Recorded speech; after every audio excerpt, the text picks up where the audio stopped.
Is there anything else the Pacers need to show before the playoffs start? And other than that, what'll be different about this team come playoff time with such a similar roster? And who are their X factors? The GOAT combo is going to join us to break it all down today on the Locked On Pacers podcast.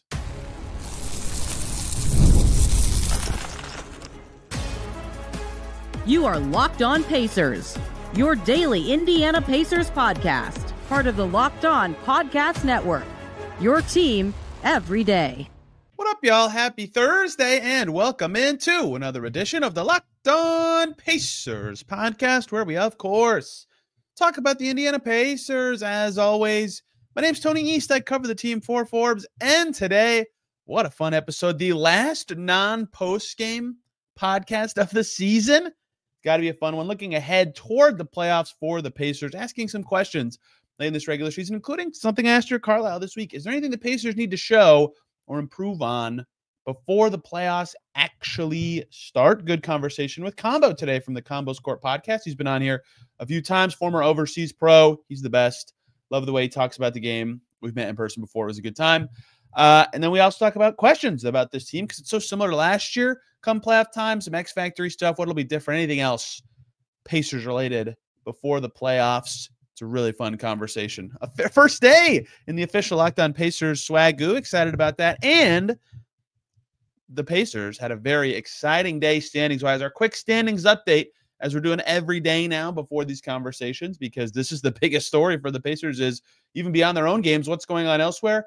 Perfect Wednesday for the Pacers, including something I totally missed in standings watch when it comes to other opponents and their, let's say, interest level in winning when it comes to games involving the Indiana Pacers. So the one I mentioned yesterday that did happen was the Thunder. The Thunder beat the Suns tonight, and that puts them 3 games ahead of the Cavs. They hold a tiebreaker that I don't quite understand. Doesn't matter. The NBA made it official, and I assumed it was the case the night before. The Thunder have secured the top seed throughout the playoffs, meaning the Cavs have literally nothing to play for the rest of the season. Even if they win out, they will not gain anything from it. They play the Pacers twice. So the Cavs already had little to gain. Even before the Thunder game started, though, it was announced that the Cavs will be resting or sitting for injury Darius Garland, Donovan Mitchell, and Evan Mobley against the Pacers tonight, and Max Strus. If you listen to this podcast earlier this week, Danny Cunningham, who's plugged in with the Cavs, he hosts Locked On Cavs, told us this would happen. This is why local experts here, Team Everyday Locked On, can be so great. So at least once the Cavs will have no motivation to beat the Pacers, and I'd imagine if they're not going very hard on Thursday, they'll be going even less hard on Sunday. So good news for the Pacers in their quest for home court there. So that's good thing number 1 that happened to the Pacers. Good thing number 2 that happened to the Pacers. The Orlando Magic won their game. You might be thinking, why does that matter? And I agree. I didn't even think about this. I thought because the Magic play the Hawks one more time that they were irrelevant to the Pacers, but they are. By winning, the Hawks secured the 7 seed. They cannot fall below 7. They were winning the division, which means the Pacers' Friday opponent also has nothing to play for. So outside of pride, the Pacers' schedule the rest of the way looks like it's going to be very easy in terms of what their opponents are actually playing for. Reminder, the Pacers need just 1 win to secure home court advantage in the first round or 1 Bucks loss. And the Pacers, if they go 3-0, the Knicks go 0-3, the Pacers can get the 3 seed. I still think the Pacers' best seed is 4. If they win Thursday, they have a lot of control, right? With a back-to-back Friday, they could rest guys Friday, do whatever they need to do to try to angle for 4. The Knicks still play the Nets, so a lot could still change there.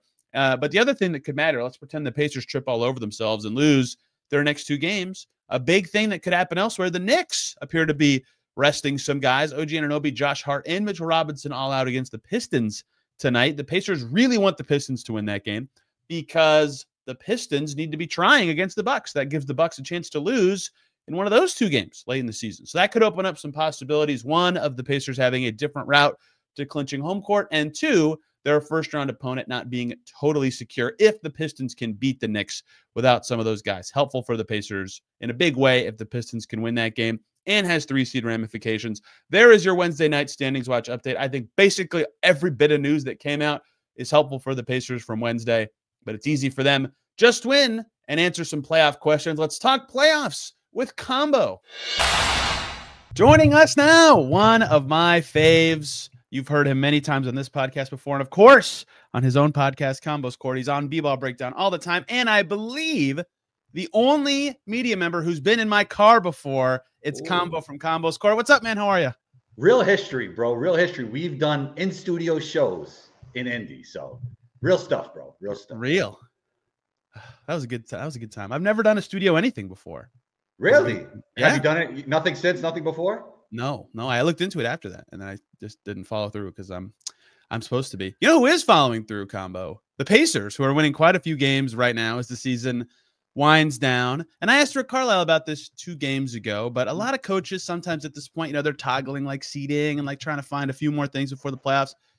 And the Pacers have 3 games left, so they're probably not going to learn a lot about themselves in these 3 games. But is there anything you still need to see from them before playoff time, or do you feel like you know what the Pacers are when the games get going?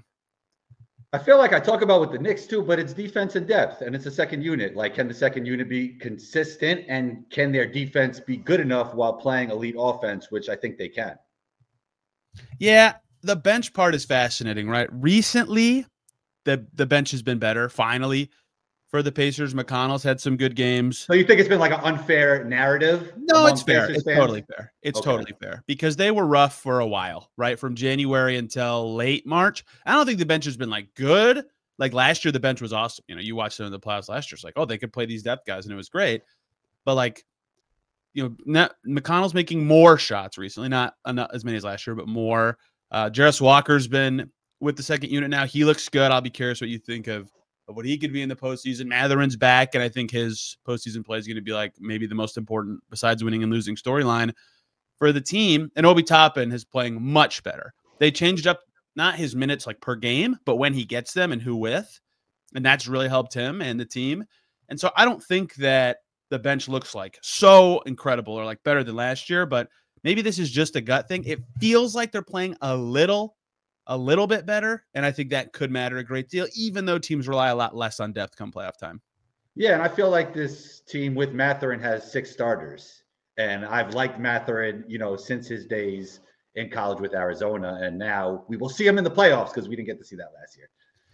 Well, I'm actually curious about what you think of him specifically, because last year, I will never forget this.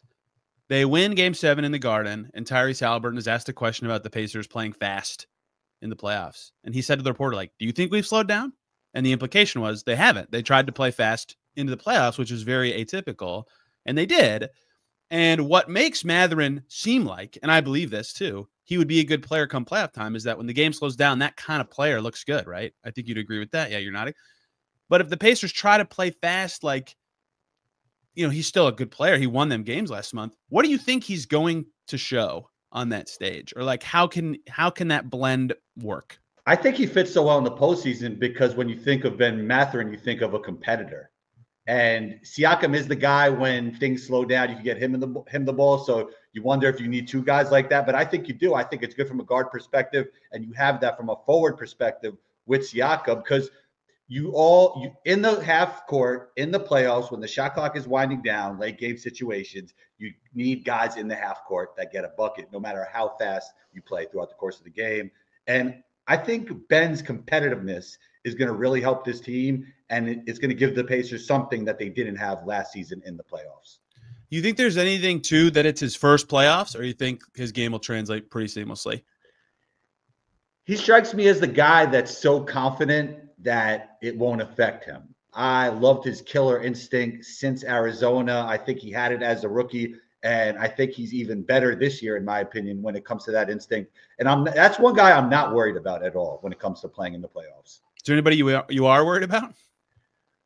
Who would I be? Yeah, Jarris, if you wanted to give him minutes, right? Because he's been getting more minutes lately. So how do you approach that going into the playoffs? I think there's a lot of potential there. But there was times in the season when I don't know if he did play in the G League, but they were thinking about him playing in the G League and things in that regard. So how does that look in the playoffs? How does Jarris look in the playoffs? So he's a guy I would be worried about if you want to give him minutes. But with Mathurin, I'm not worried. Yeah, Jarris, he had 1 G League game this year. Yeah. He has been playing much better and in the rotation of late. The very most recent game they played, a lot of the issues that plague him from playing more often popped up. He only played like 5 minutes against the Wizards, like the theory of him is great, right? Size at that position, skill, passing, much better shooter. That is a playoff player if it's there. Like, I don't think he'll ever be even close to as good as OG Anunoby because Anunoby's amazing, especially this season. But like, if there's a 5% chance this guy's ever OG Anunoby, I could never trade him ever. But he's not there yet. He's not even close to there yet. And I too would be worried about that level of inconsistency in a postseason setting. And maybe they'll turn to it, but I think they'll just cut out the Walker Shepherd spot in the rotation and shorten up the rotation like every team does come playoff time and try to live with their three guys, maybe a fourth of sneaking in Thomas Bryant a few minutes. Depth is definitely a big thing because last year Isaiah Jackson was great in the playoffs as their backup five. He's hurt, and McConnell was on a tear, and he kept that into the postseason. And Ben Shepherd made threes, and Obi Toppin was awesome as a small ball five, and they like snuck through with that being a good enough bench. And like all of those players are having different seasons right now, and like their whole bench is different. So I think their depth can be a superpower, but I have a lot of questions about it like you. The other thing you mentioned was defense. They are above average now. Their defensive rating is 14th this season. Since January 1st, it's 11th. And yet, I, like you, I'm still like, what's this going to look like when the chips are down? They just played the Wizards Tuesday night, and the Wizards ran through Colby Jones in crunch time because Haliburton was guarding him, right? Like, that's just what teams are going to do still. So I don't know if questions is the right word. Like, they've proven they're a better defensive team than last year by like a lot, but it still doesn't feel like it's like, oh, this is going to win them a ton more games in the playoffs, even though it will make them certainly more threatening.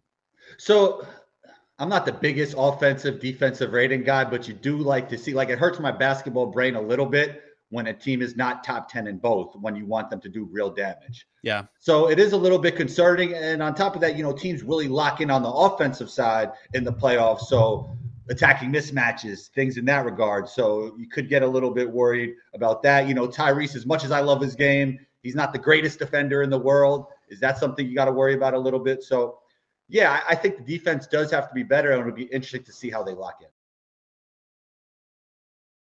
Everybody, quick break to talk about two great groups of people. First up, TurboTax. This is a message from sponsor Intuit. TurboTax Taxes was waiting and wondering and worrying if you were ever going to get any money back, and then waiting, wondering, and worrying some more. Now Taxes is matching with a TurboTax expert who can do your taxes as soon as today. An expert who gives you and your taxes their undivided attention as they work on your return while you get real-time updates on their progress so you can focus on your day. An expert who will find you every deduction possible, file every form, every investment, everything with 100% accuracy. Also, you can get the most money back guaranteed. No waiting, no wondering, no worries. Now this is Taxes. Get an expert now at TurboTax.com. Only available with TurboTax Live, full service, real-time updates only in iOS mobile app. See guarantees at TurboTax.com/guarantees. We also got to talk about Prize Picks. Baseball season's in full swing. There's no better way to get in on the action than Prize Picks, the best place for daily fantasy sports. With Prize Picks, you pick more or less on at least two player projections. And if you're right, you can up to 1,000, even better times your cash, whether it's strikeouts, RBIs, or first inning runs. Prize Picks keeps every game exciting. You build your lineup by picking things like Aaron Judge for more than one home run or Shohei Ohtani for more than one stolen base. It is that easy. Setting a lineup takes less than 60 seconds, and when you win, your payout is quick, safe, and secure. Many people take advantage of their Taco Tuesday promo, where PrizePicks offers discounts on select player projections for even more value. If you download the PrizePicks app today and you use the code LOCKEDONNBA at sign up, you'll get $50 instantly after you play your first $5 lineup. That's code LOCKEDONNBA for $50 instantly after playing your first $5 lineup on Prize Picks. Run your game. They did better last year on defense in the playoffs than they did during the regular season when they were defending well in December and early January. I remember asking Tyrese Haliburton, do you think this is the best defense you guys have played since you've been on the team? And the first thing he said was, well, the playoffs maybe last year. And I thought, oh, so I do believe that they can raise their defensive level, when they're locked into what you're saying, when there's scouting reports and day-to-day planning and tendencies and all that. But yes, obviously being top 10 in both is the biggest indicator of a team's ceiling for success in the postseason, and they are not top 10 in defense right now, and they're 7th in offense, right? So and I'd rather see a team be 1 in offense and 10 in defense than vice versa. The offense means more to me, and the Pacers are good on offense, so that's a good thing. Yeah, and they proved last year that their style is still great. in the Oh, playoffs. style is great. Look, I mean, analytics is winning right now, right? We saw Florida just win a championship. The Boston Celtics won a championship. The teams that are winning are leaning into analytics. So, yeah, it's good to see the Pacers playing that way. They do. They are an analytically friendly team. And like, as much as this season's been a lot of belly aching about the way things have gone, like they started 9-14 and, I've had a lot of like goofy moments this year. They've still been top 4, 3-2 at times in effective field goal percentage. Like they generate good shots all the time, 100%. Right? Like they're still really good at that. And I think that's going to be what, even if with all these questions about, and with 3 games left, am I going to learn a lot about their depth and defense? Probably not. Like I think a great TJ McConnell game could be good before the postseason, I guess, or something like that. But I think especially in the first round, like if they can generate that level of shots, they can beat anyone that they could reasonably play in the first round, right? Like their floor is not anyone in the whole league. They can't beat. Yeah, that's the 2 teams that I think they can't beat. I think they could realistically beat any other team. Well, we'll get to that in a second. What do you think? This is basically the same roster, right? A little difference here and there. We talked about the injuries at backup center and all that. What do you see as potentially being different about the way that their postseason play could be compared to last year? Because we've seen this year, last year they were the second best offense in the league in this terrible defense, almost the same team, and that's not the same, right? So do you envision anything being drastically different in a postseason setting? Well, this year they had the experience of being in the playoffs together. And you mentioned that it's a similar roster. They all played together. They got that experience. They're battle tested. But the biggest thing of all of it, I already mentioned it, to me, is Ben Mathurin will be playing in these games. And I think you need him here on both sides of the floor. And his competitive attitude will be contagious throughout this whole team. And I think he's the X factor here. If he plays well, I think the Pacers could do serious damage, because that's the player that wasn't there last season and he's here this season. And I just love the way he plays basketball and his competitive nature. Most in Pacerland view him or Myles Turner as the X factor for the postseason. I don't know what the true definition of X factor it's never gonna be Pascal because he's so consistent, right? Yeah. I mean, Tyrese is going to be Tyrese. Let me ask this about Tyrese. Is Tyrese as good right now as he was early last season? Because now he's playing at all NBA level. No, but the difference is the scoring. Like his passing is honestly, or like his caretaking, I guess, because he never turns it over. It's probably better, honestly, than it was when he was like ridiculous to start last season. But last year's scoring was like, he was like 25 points a game for a month and a half, almost 2 months. That's when it was like, this guy's unguardable, right? Like he can make a step back 3 any second. He can get to the floater that he loves because it was developing at the time. Like the tendencies weren't there to guard it yet. Because then last year in like late December, so right after the NBA Cup run that they had, he started to see all these traps and blitzes. And so his scoring went way down, but he had like 2 consecutive 20 assists, no turnover games, which was like ridiculous, right? So he has at times been this level of passer, but that scoring was so insane that, I mean, there's a chance that that's the best scoring stretch of his career. It was unbelievable, but he still looks good right now, obviously. Yeah. I mean, it's been a lot better since All-Star break.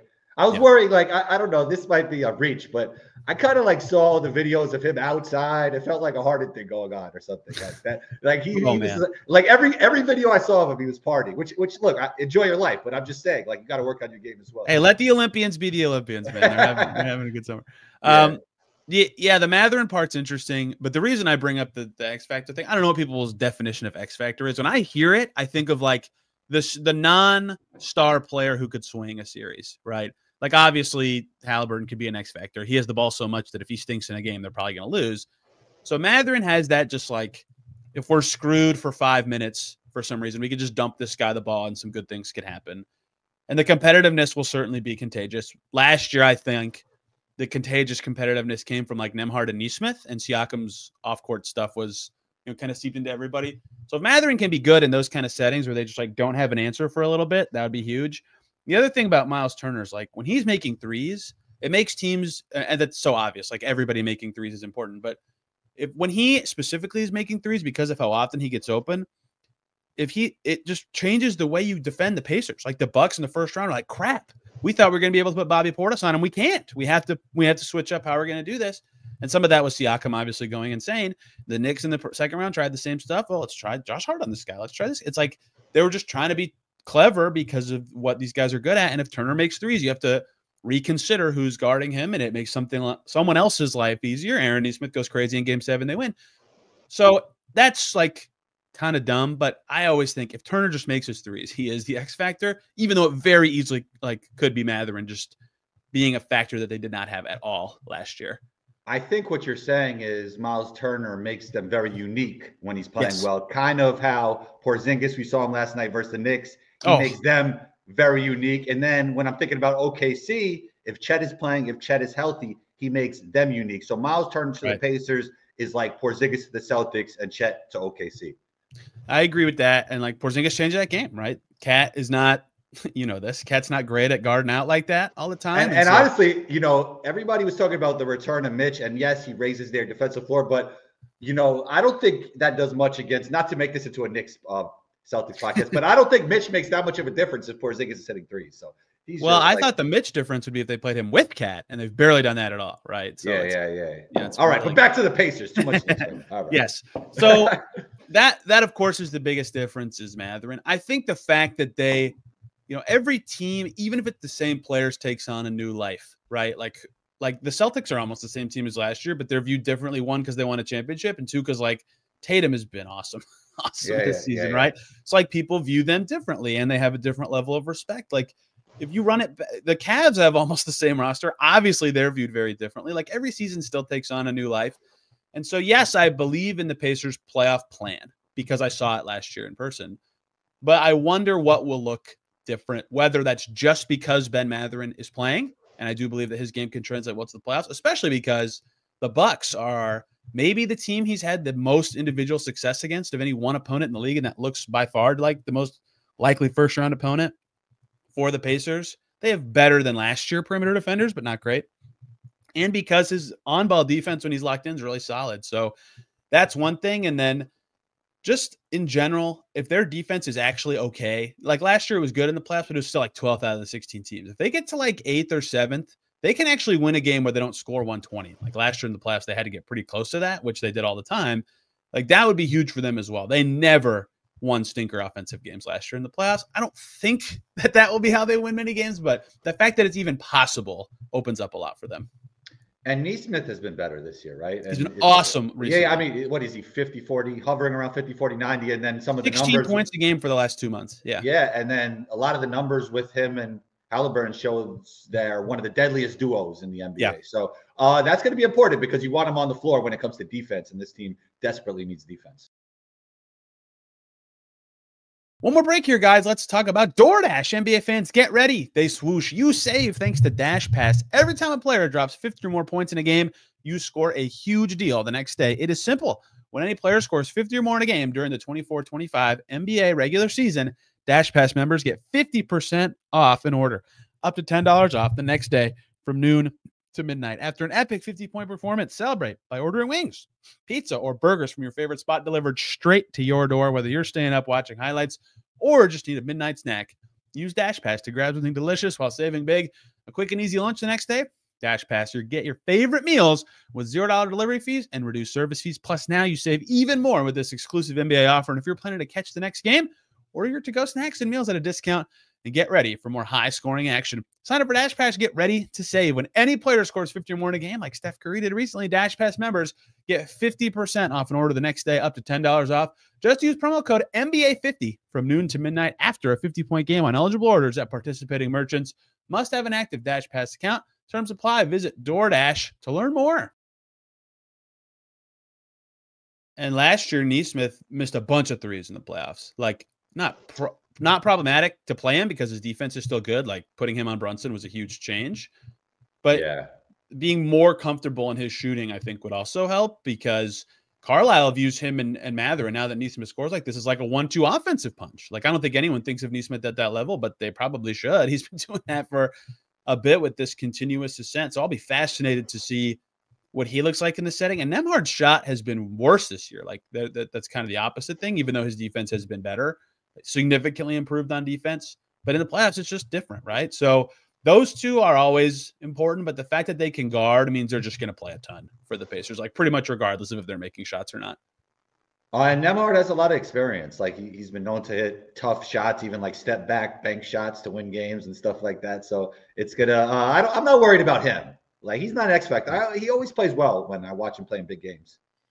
Do you think that they can or should beat either Milwaukee or Detroit if that's who their first round opponent truly is? I mean, Milwaukee for sure, because there's no Dame. I mean, Giannis is going to have to give a Herculean effort for them to beat the Pacers. So far, he is. Yeah, I mean, look, and Cade Cunningham, is great as I think he is. I've been talking about how great he is all season. Malik Beasley's having a great season, but Malik Beasley's their second best player basically at this point, the way he should. Yes, he missed a 3 the whole season. My God. No, he doesn't miss it. He's dancing all over the place. It's really fun. But I mean, it's going to be tough to make a deep playoff run when Malik Beasley's your second best player, as great as he's playing. So I think the Pacers could beat both of them. I think it'll actually be tougher versus Detroit because of what unfortunately happened to Dame and the Bucks. Yeah, I don't. If Dame plays, obviously the Bucks are tougher. Just playing. He's not playing though. He's out, right? It seems like he should be, given what I know of blood clots, but like there keeps being hints of them saying like, oh, he could return, like because if it's in your leg, it's farther from your heart, which is less dangerous, I guess. This is just what I've had it explained to me as. I don't know how this stuff works, obviously. So I guess maybe, but also this season they said Chris Middleton would return by opening night, and then he didn't play till December. Last year in the first round, they were like Giannis could return any day now, and he never played. Like it could be mind games. Yeah, you just never know with the Bucks, like what truly is going on. So I agree. I think the Pacers have a great chance in the first round. Do you think last year they won a second round series? Few predicted they would win, and I get that the Knicks were like out of players by the end of that series. But do you think they have any chance against Cleveland or Boston? What would it take for that to happen for them? So, they're so good. I don't see it, man. I don't see it versus those two teams. And then honestly, I was talking about the Myles Turner, Porzingis, Chet thing. Like, if the Celtics have Porzingis, I don't see any team beating them in the East or the West. So that's tough. And then, with the Cavs, with the way they figured things out with Donovan Mitchell and Darius Garland and the leap of Evan Mobley, some people have this guy like top 10 in the league already. I don't know if I'd go that far. I am one of those people. Wow. Yes. So I'm hearing like people saying he's better than Anthony Edwards. That's a little ridiculous. I don't have him there. I'm not going to go that far. But I hear like smart people saying that. I'm like, what? No, I don't see that. But so yeah, I mean, he's obviously taking a leap, and then the vibes are just good with Kenny Atkinson. And on top of that, Donovan Mitchell's averaging like 29, 30 minutes a game. I mean, they're well rested. Yeah. They have depth. They have the sixth man of the year, possibly in Ty Jerome. That team's going to be tough to beat. And then the Celtics, that's just, those teams are just too good in my opinion. Yeah, I think that they can win multiple games again. Like they were seconds away from 2 wins against the Celtics last year, right? I think they can do that. Winning a series seems like a big uphill battle there. But if they show something with the stuff we've talked about, because I mean, the thing about the questions for the Pacers in the playoffs is just like, can they do it again, right? Because we know they can do it. They did it last year. And there's nothing about their style that should change. It's can those new things, like being a better defensive team, Ben Mathurin, is that enough to elevate them past like elite teams? And we'll find that out in the first round. But you're not going to learn that these last 3 games. That's something I kind of wanted to figure out is like, is there anything the Pacers can still show that would change anyone's mind or really? So again, outside of like a couple more good McConnell games, he was 1 for 6 in their last game, I think. So maybe not the most fresh thing, but there's not a lot new to learn now. But starting next weekend, that is what I think would shape my opinion the most of where this team is going. Is how does that depth and Mathurin stuff look? Because that will answer a lot of their questions about what their team will look like going forward too. And if that stuff can't even get them close to Cleveland or Boston, that's going to be very revealing. Yeah, McConnell's so interesting with the Pacers because he doesn't seem like he fits what they do on the offensive side with the lack of gravity. Though. He does though. Like you wouldn't think so if, like, let's say McConnell was never on this team, right? And you were like bringing him in, you'd be like, what? Like the way they play, but no, he fits them great, and he always comes up big. It's so interesting because he probably fits the way they play better than almost anywhere else. Like, but he needs to be on a fast-paced team to be at his absolute best because of the way he can get in the paint. Like, he was good for the Pacers before this, but when he was playing on the Brogdon-LeVert style teams, he was just like, this is a fine backup point guard. But now, this year, I guess it's been closer to that because he's missed more. But yeah, his style fits them very well. That's hard to find. Like, guys who can play that tempo and that style behind Haliburton is really hard. He can play with Haliburton sometimes. It's very rare. So he's the only guy, just given his size, that seems like a playoff question mark. But I think he'll play, and he'll be important to them to just steal a few minutes every so often with the bench combo.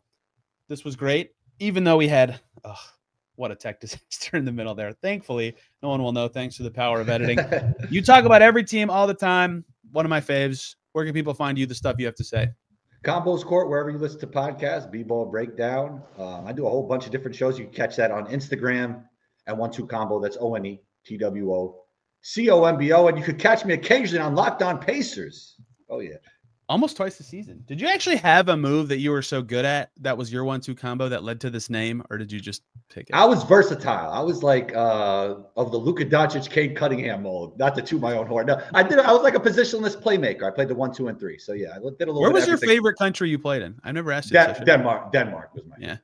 Yeah, I love Denmark. Yeah, Denmark in general is thought of it like as a very great place to live, isn't it? Yeah, it's almost like utopia. It's almost like too perfect. Like in the town I lived in, there was no crime at all. There was one cop, and he only came in 4 hours a day. He didn't even live in the town.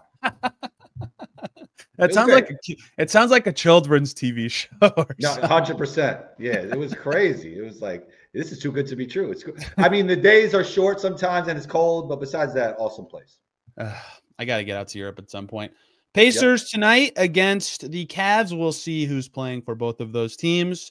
Combo, thank you so much. Everybody, tomorrow we'll be talking Pacers Cavs. Did the Pacers finally clinch home court? You'll hear right here. Thank you all for listening. We'll see you very soon.